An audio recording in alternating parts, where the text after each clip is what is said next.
Hello friends, मैं संदीप और आप देख रहे हैं एसपीजी गांव से शहर तक। आइए हम दिखाते हैं आज की सबसे बड़ी खबरें।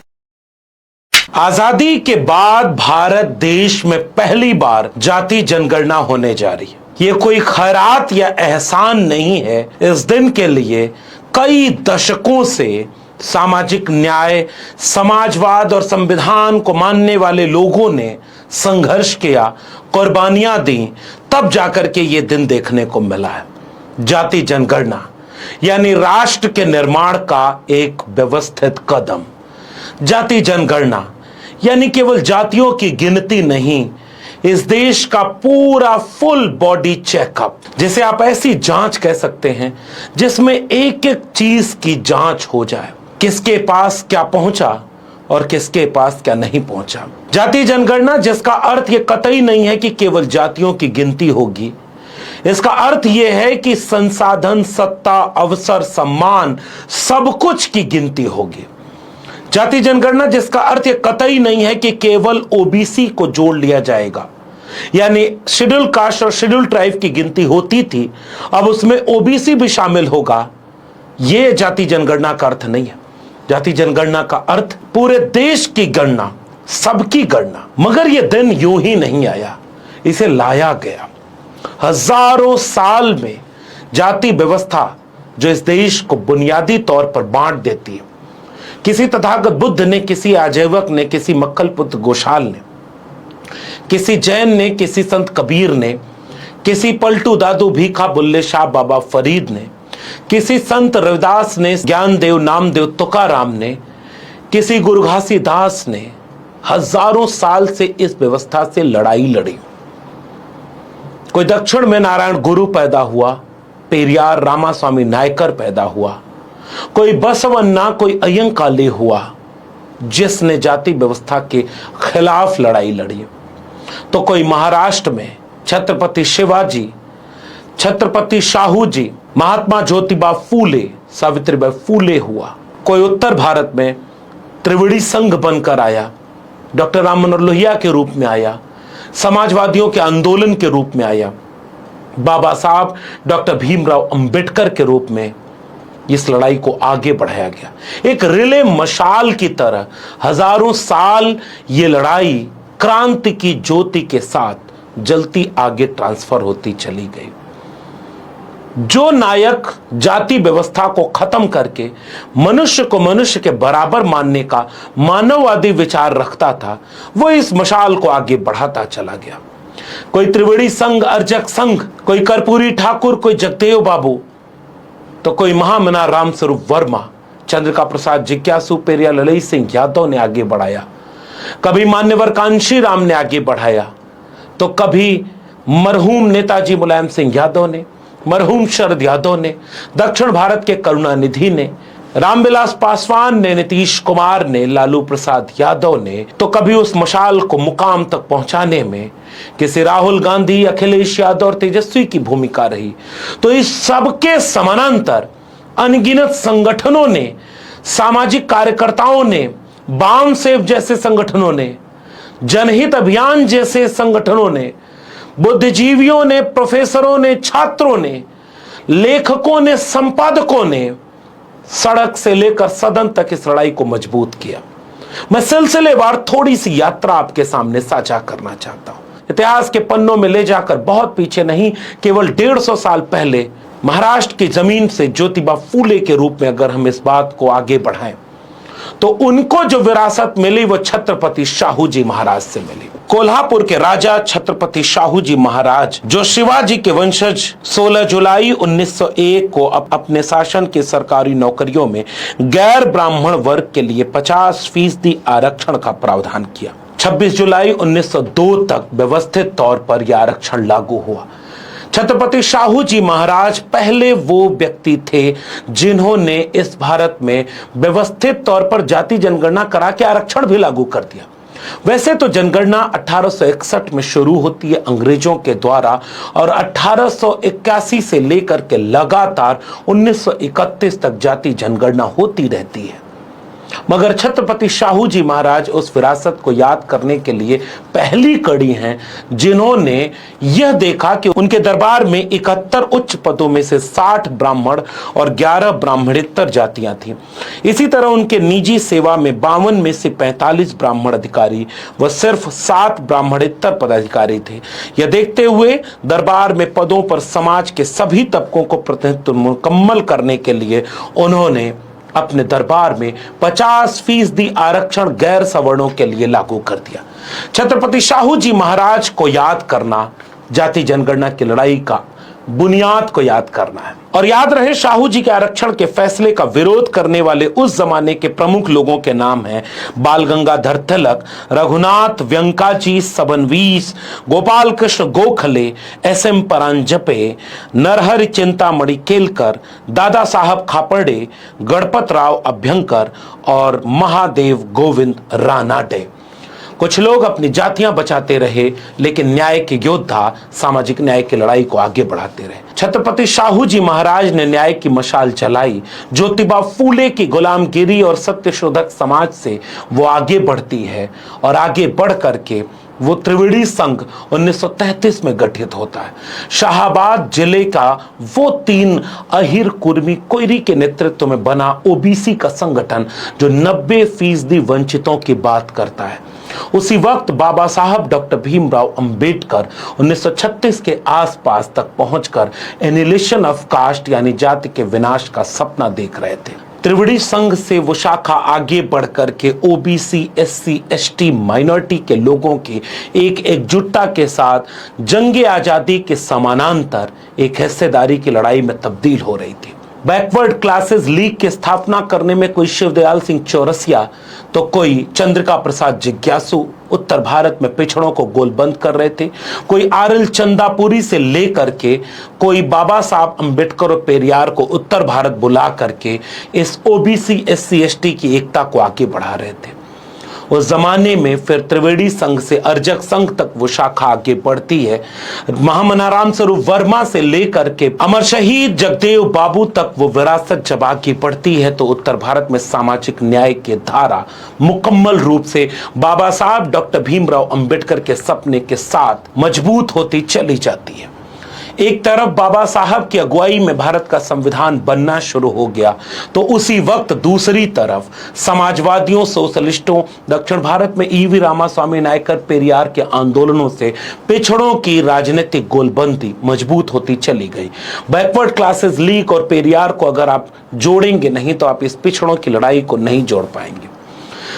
उस लड़ाई को व्यवस्थित धार देते हुए डॉक्टर राम मनोहर लोहिया ने संयुक्त सोशलिस्ट पार्टी का वो प्रसिद्ध नारा दिया कि सन सोपा ने बांधी गांठ, पिछड़ा पावे 100 में 60। उस नारे को बाद के दिनों में सामाजिक न्याय के पुरोधाओं ने, जगदेव बाबू ने, कर्पूरी ठाकुर जैसे लोगों ने व्यवस्थित किया कि 100 में 90 शोषित हैं, शोषितों ने ललकारा है, धन धरती और राजपाट में 90 भाग हमारा है।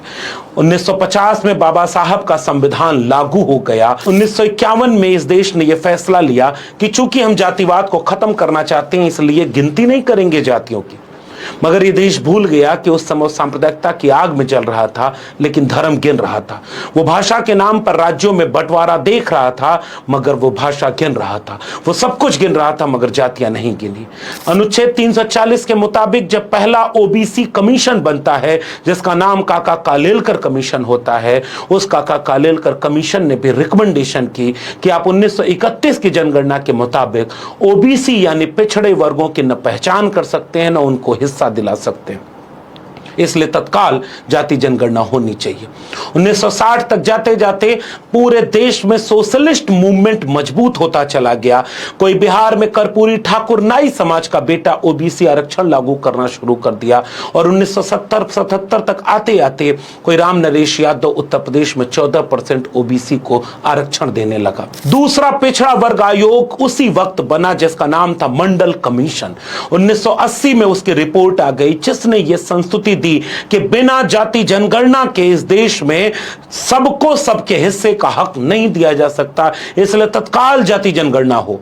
जब तक जाति जनगणना नहीं होती है तब तक वो 40 सिफारिशें करता है कि इस देश के पिछड़ों को उनका हिस्सा मिले। मगर वो मंडल कमीशन की रिपोर्ट लागू नहीं हो पाई। कर्पूरी ठाकुर और राम नरेश यादव ने उत्तर भारत में जो कोशिश की उसके लिए उन्हें गालियां पड़ी।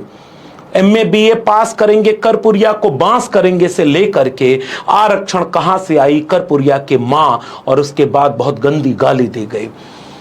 राम नरेश यादव उत्तर प्रदेश में इसको लागू करने की गाली सुन रहे थे कि दिल्ली से चमड़ा भेजा संदेश, बार बनावे कर्पूरी और भैंस चरावे राम नरेश। 1982-83 के वक्त में दक्षिण भारत में DMK की अगुवाई कर रहे करुणानिधि दिल्ली तक आंदोलन करते हैं, तमिलनाडु बंद करते हैं कि मंडल कमीशन की सिफारिशों को लागू किया जाए। मगर 1984 में इंदिरा गांधी के असामयिक मौत के बाद वो मांग थोड़ी पीछे चली गई, लेकिन 1985-86 से फिर से पूरे देश में मंडल कमीशन लागू करो, OBC को उनका हक दिलाओ, जाति जनगणना करो जैसे मुद्दों पर फिर से गोलबंदी शुरू हो गई। एक तरफ विश्वनाथ प्रताप सिंह की अगुवाई में देश राजा नहीं फकीर है, देश की तकदीर है के नारे लगा रहा था।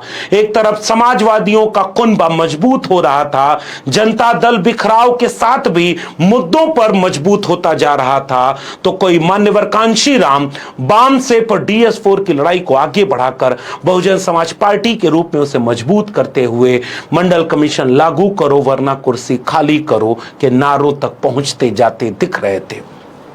1989 और 90 के वक्त तक मंडल आंदोलन इतना मजबूत हो चुका था कि संयुक्त मोर्चा के घोषणा पत्र में भी मंडल लागू करने और जाति जनगणना कराने का वादा था। बहुजन समाज पार्टी का दबाव था, समाजवादी धड़े जो उस समय बने थे उनका दबाव था, और विश्वनाथ प्रताप सिंह ने मंडल की एक सिफारिश लागू कर दी।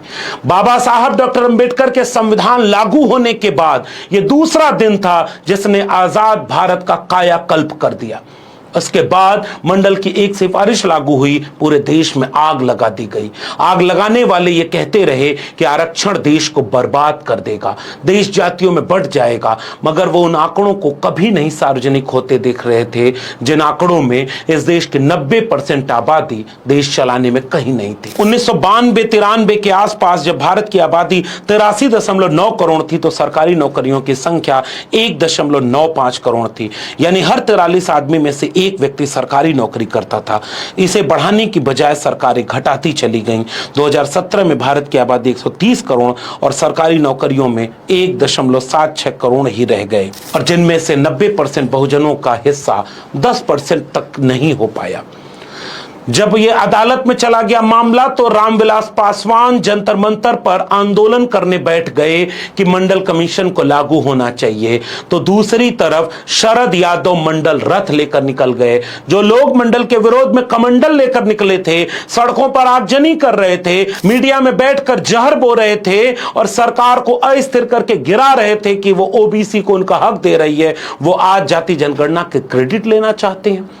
एम्स से लेकर के दिल्ली विश्वविद्यालय तक मंडल विरोधी आंदोलनों का गढ़ बन गया था, और उस समय चुनिंदा दलित पिछड़े लड़ रहे थे और वो क्रांति चौक बना करके दिल्ली विश्वविद्यालय पर आरक्षण विरोधियों का सामना कर रहे थे।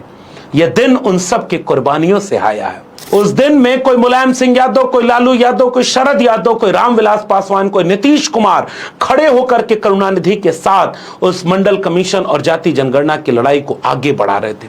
1996 से 1998 के बीच जब संयुक्त मोर्चा और समाजवादी खेमे की सरकार बनती है तो HD देवगौड़ा के नेतृत्व में यह फैसला ले लेती है कि 2001 की जनगणना में जाति जनगणना होगी।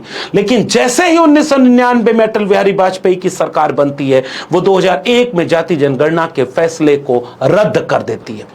वो लोग आज क्रेडिट ले रहे हैं।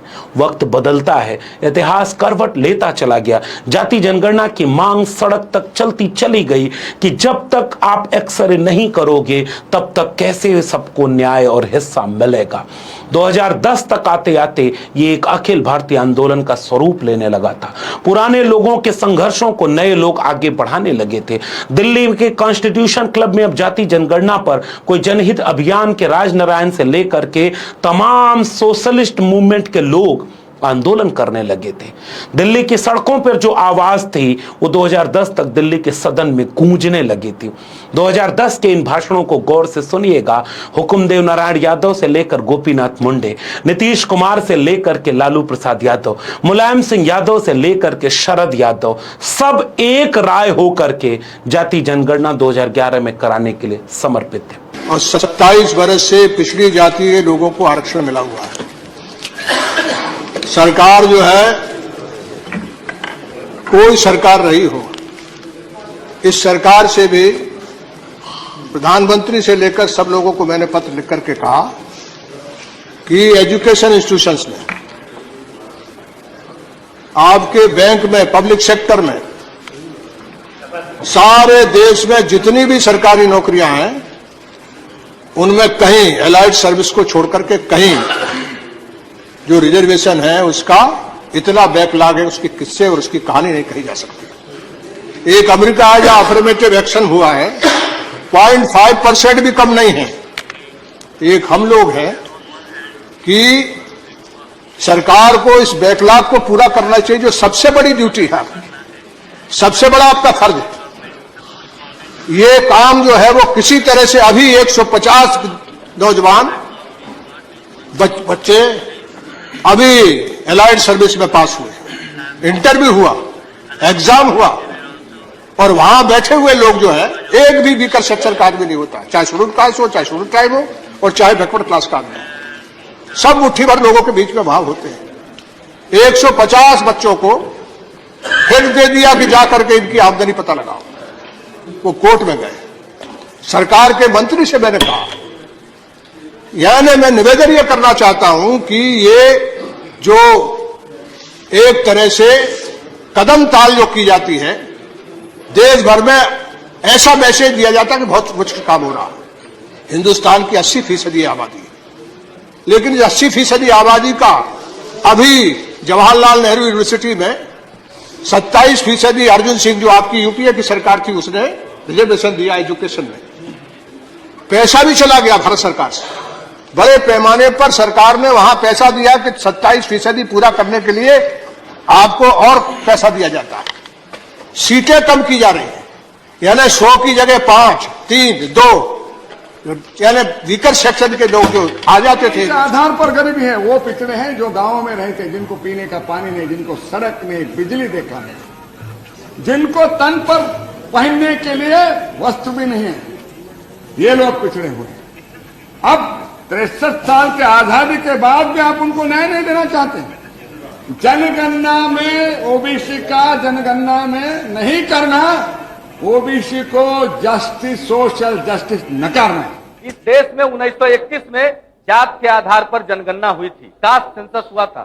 उसके बाद से कास्ट सेंसस नहीं हुआ है। आज हर जाति दावा करती है कि मेरी आबादी इतनी है, मेरा ये इतना प्रतिशत है। इसलिए एक बार इस देश में जाति के आधार पर जनगणना हो जानी चाहिए, और जात के आधार पर जनगणना करने के पश्चात जितनी भी जातियां इस देश में बसती है, सबको आबादी के हिसाब से आरक्षण दे दिया जाना चाहिए। मुलायम सिंह जी को कैबिनेट में भी ये सवाल आया था, जो सुना है कैबिनेट की बात है, हम तो नहीं कह सकते।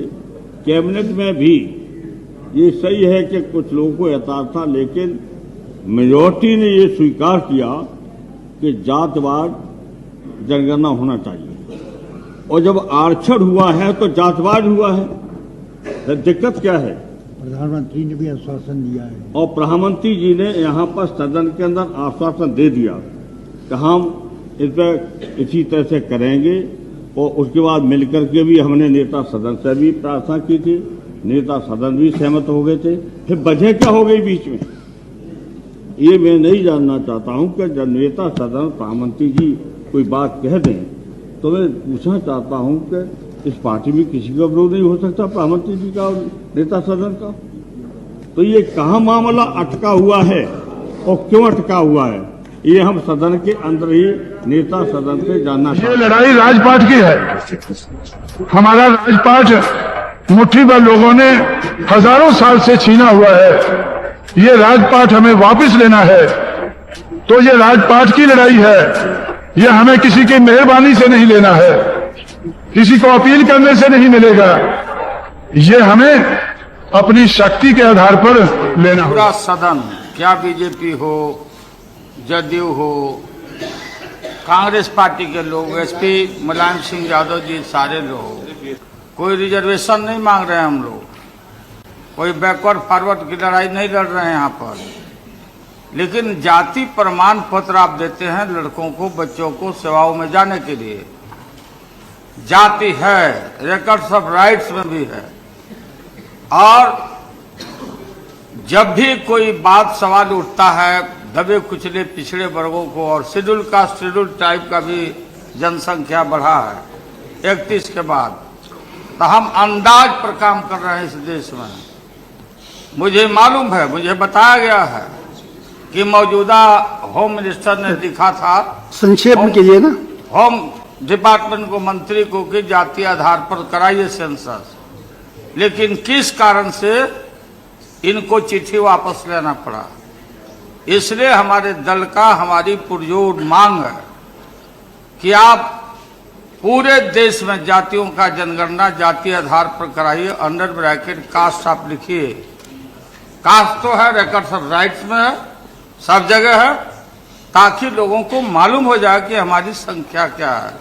इन तमाम भाषणों के बाद सर्वसम्मत तो बन गई, मगर कांग्रेस की गलतियों के चलते 2011 में सेंसस एक्ट के तहत जनगणना नहीं होती है। वो जाति और आर्थिक सर्वे कराने की तरफ चले गए और देश के साथ एक धोखा हो गया। उसके बाद 2015-16 तक जब अरुण जेटली वित्त मंत्री होते हैं, बीजेपी की केंद्र में सरकार होती है, तो वो आर्थिक आंकड़े तो जारी करते हैं मगर सामाजिक आंकड़े जारी नहीं करते। इसके चलते देश के साथ सबसे बड़ा धोखा हो जाता है। 2018 के आसपास तक राजनाथ सिंह एक तरफ ये कहते सुनाई देते हैं कि हम जाति जनगणना कराएंगे 2021 में, 2019 तक फिर कोई और बोलने लगता है कि हम जाति जनगणना नहीं कराएंगे। 2020 के आसपास तक कोरोना आ जाता है और उस समय गोबर से इलाज करने का प्रयास थाली ताली बजाने और दिवाली मनाने तक चला जाता है। जनगणना पीछे छूट जाती है, इसलिए जाति जनगणना की मांग हाशिए पर दब जाती है। लेकिन 2020, 21, 22, 23, 24 तक उत्तर भारत ही नहीं पूरे देश में जाति जनगणना को केंद्रीय मुद्दा बनाना, मंडल आंदोलन और सामाजिक न्याय को केंद्रीय मुद्दा बनाना नई राजनीतिक धड़ों का हाथ में था और उस मशाल को इन लोगों ने कायदे से जलाया, जिनका नाम अखिलेश यादव है, जिनका नाम तेजस्वी प्रसाद यादव है, जिनका नाम आदरणीय मायावती जी है और जिनका नाम राहुल गांधी है, जिन्होंने पूरे देश के नैरेटिव को बदल कर रख दिया। 2024 में एक पार्टी कह रही थी कि अब की बार 400 पार ताकि संविधान बदलना है। जो 2024 के चुनाव तक कई इंटरव्यू दे रहे थे, पिछली वीडियो अगर आपने मेरी न देखी हो तो देखिएगा कि मेरे लिए तो जाति केवल है ही गरीब अमीर, मेरे लिए केवल जाति महिला पुरुष, मेरे लिए कोई और जाति है ही नहीं। जाति जनगणना को लोग जातिवाद बढ़ाने से जोड़ने लगे। मीडिया में खबरें चलने लगी, योगी आदित्यनाथ से लेकर के तमाम मुख्यमंत्री बयान देने लगे कि ये तो घोर अनर्थ हो जाएगा अगर जाति जनगणना हो गई। ये हिंदुओं को तोड़ने की साजिश है, हिंदू बर्बाद हो जाएगा, देश बर्बाद हो जाएगा, आरक्षण बर्बाद सब कर देगा, आरक्षण खत्म होना चाहिए, जाति जनगणना नहीं होनी चाहिए। ऐसी तमाम चीजें करते करते अचानक जब उन्हें यह समझ में आया कि अब इस देश में सामाजिक न्याय के बिना कोई रास्ता नहीं है, तब उन्होंने जाति जनगणना को कराने का फैसला लिया। आजाद भारत में संविधान लागू होने वाले दिन के बाद, मंडल कमीशन लागू होने वाले दिन के बाद यह तीसरी परिघटना थी जब जाति जनगणना का फैसला लिया गया। इस देश के इतिहास को याद रखिएगा, 1990 में जब मंडल की एक सिफारिश लागू की विश्वनाथ प्रताप सिंह ने, तब उसके विरोध में सड़कों पर कौन थे। 2006 में जब मंडल की दूसरी सिफारिश लागू की यूपीए 1 में अर्जुन सिंह ने, तब उनके खिलाफ सड़कों पर कौन थे। किसने लेख लिखा, किसने क्या किया, वो सारे बयानात आपको सुनने चाहिए। इस इतिहास को जानने के बाद आप भी कहेंगे कि ये संघर्षों से हासिल हुआ है, ये कुर्बानियों से हासिल हुआ है, ये लड़कर लिया गया है। हजारों अनगिनत लोगों की मेहनत है, लाखों लोगों का इसमें योगदान है, तब जाकर ये दिन मिला है। किसी ने खैरात और एहसान में नहीं दिया है। लड़कर, गालियां सुनकर, अपमान सहकर भारत को बनाने का यह दिन आके आया। मगर अभी याद रहे, सफर अधूरा है। कहीं केवल ओबीसी को न गिन लिया जाए, कहीं आंकड़ों को गलती से ऐसा न कर दिया जाए कि उसका कोई फायदा ना हो, कहीं उसका दुरुपयोग न कर लिया जाए, कहीं उसको किसी ऐसी चीज में न कर दिया जाए जिसका कोई लाभ न मिले। इसलिए जागते रहिएगा। ये बात हम कबीर को याद करते हुए कहेंगे कि मेरा तेरा मनवा कैसे एक होई रे, तू कहता कागज के लेखे, मैं कहता आंखन की देखी, मैं चाहता सुलझावन हारी, तू देता उलझाई रे, और मैं चाहता हूं जागत रहियो, तू कहता है सोई रे, मेरा तेरा मनवा कैसे एक होई रे। आज का दिन उन सबको सलाम करने का है जिनके संघर्षों के बाद यह दिन देखने को मिला। उसमें हमारे जैसे लोगों को भी आप धन्यवाद कह सकते हैं, जिन्होंने जाने कब से देश भर के हर मंच पर लेख लिखकर, भाषण देकर, आलोचना सहकर, नौकरी गंवाकर इस लड़ाई को आगे बढ़ाया। हमारे जैसे बहुतों ने यह लड़ाई लड़ी। हम सब के साझा संघर्ष से यह हासिल हुआ है, यह अर्जित हुआ है।